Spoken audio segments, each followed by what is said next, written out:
big little round of applause for the intro that you guys just saw. But what's going on, everyone? Fernando Silva here with another video, and I made some changes to my desk setup because I wanted to get some more screen real estate, kind of add a couple more things, make everything a little bit more minimal, also at the same time, and stay as productive as possible. So what I wanted to do was show off some of the items that I've added, and also kind of show you exactly how that adds to my workflow and things like that. And Macly actually sent me some of these products to test out, so I did want to disclose that to you, but it's up for my review, and I'm gonna let you guys know exactly what I think about them. So let's actually just get started with it. So we're gonna start from this side and work our way all the way to the other side of the desk, and the first thing that you see there is obviously my MacBook Air. So I have the MacBook Air, 256 gigabyte, 8 gigabytes of RAM, so it's the entry-level one, and I've mentioned this before, I got it through the education store, so I did save $100 on that one, which was awesome. I think now Apple is doing the education store, but they're adding products, so I think you get a free pair of AirPods or something if you buy an iPad or a MacBook Air or something like that, but always go through the education store when going to get a large product. But overall, I've been really impressed with the MacBook Air. The M1 chip has been everything and more. Yes, I wish I got 16 gigs of RAM,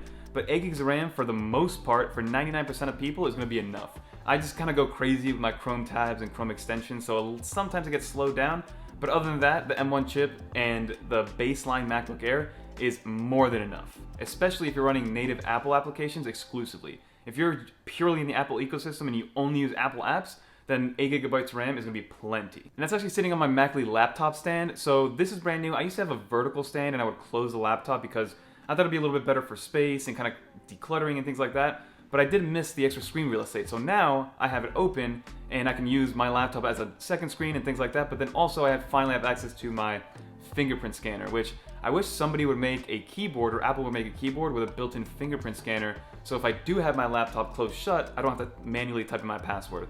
I know it's a weird thing to complain about because it only adds like an extra second to when I'm adding passwords and things like that, but just being able to use a fingerprint scanner is a nice little game changer, which I like to have. And then also it adds the trackpad, so now I have full access to my trackpad. I don't need to have an auxiliary trackpad, so I can use all my gestures with macOS Big Sur as I see fit. So having the laptop stand is actually a game changer, and the laptop stand itself is awesome, made out of aluminum, fits that Mac aesthetic, so overall very sturdy. A little bit of assembly required, but it took me like 30 seconds to put it together. It's just like 2 screws, but overall awesome. So then underneath of the Macly stand, you actually see my charger. Before, I had my Pitaka charger next to my vertically standing laptop, but I wanted to keep it decluttered and kind of hide it away also, so I actually put it underneath. And so far it's been working well, and it kind of acts twofold because I'll put my phone there, let it charge, and actually I forget about it because it's not visibly in my sight, so I'm not grabbing it every 15 minutes to like check Twitter or check YouTube like statistics or anything like that. So it kind of helps with productivity because I kind of forget that my phone is in my vicinity because it's hidden underneath of my laptop and underneath that stand. So that's where I have my like Pitaka charging hub. It charges my Apple Watch, my AirPods Pro, my iPhone. It has a lightning cable. It can also switch to a USB-C cable, and it's got a USB-C out and a USB-A out and a little drawer. So that's the OmniLight by Pitaka. One of the best charging hubs that you can find on the market, in my opinion. And then if we continue on, so on the desk itself, I have a Satechi desk mat. You guys have seen it before. I just like having a big desk mat so I can put my keyboard and my mouse on there. I don't like having my keyboard just on the desk itself and then a mouse pad. I like to have them all together. And again, it protects the surface of the actual table itself, and it's a nice little aesthetic change because it gives you that contrast between the white and then the dark blue. So that's what I have it, and then I'll add my Logitech MX Anywhere S2, mentioned it a million times. That does charge with micro USB, but the S3 charges with USB-C, so they do have the new one, check those out.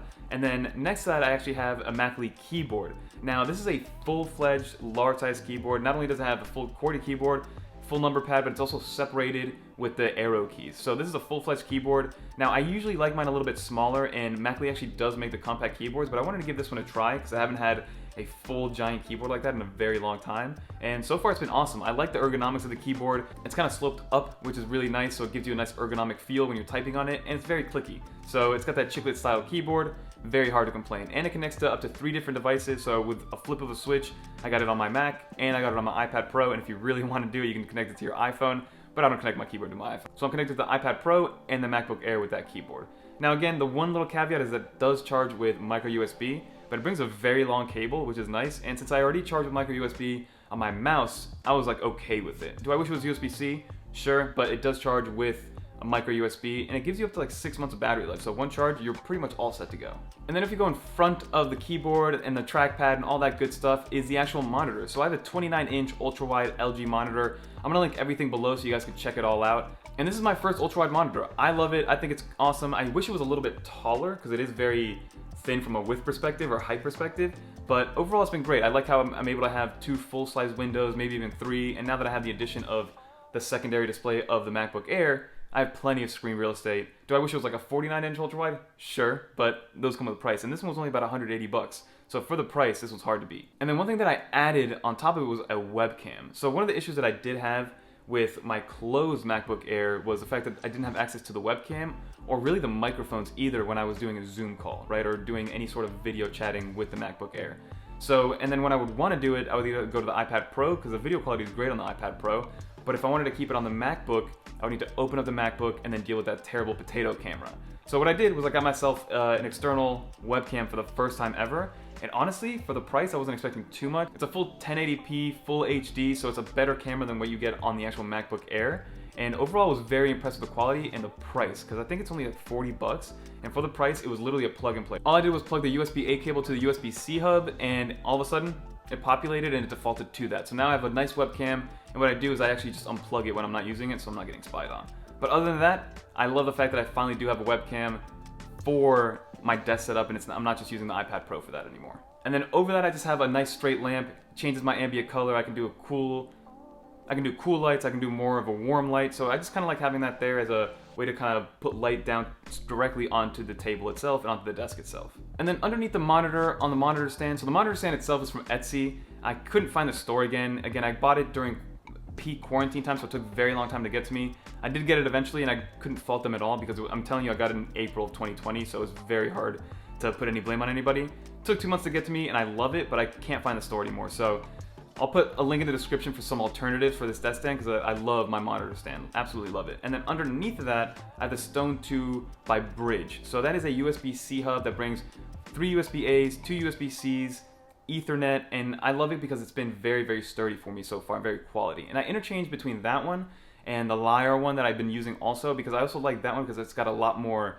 peripheral. So if I need to add a bunch of things or I need to plug in a bunch of stuff, then I'll use the one by Lyre. But other than that, I like the Bridge one because it's a little bit more compact and you can kind of tuck it away very easily. And then to sort of round off the desk setup itself, so I have a HomePod Mini, which I use a decent amount, but one thing that's been annoying me is whenever I use my phone at my desk, the HomePod Mini and the phone think that I'm trying to like play something on the HomePod Mini, so it kind of blurs out my iPhone screen.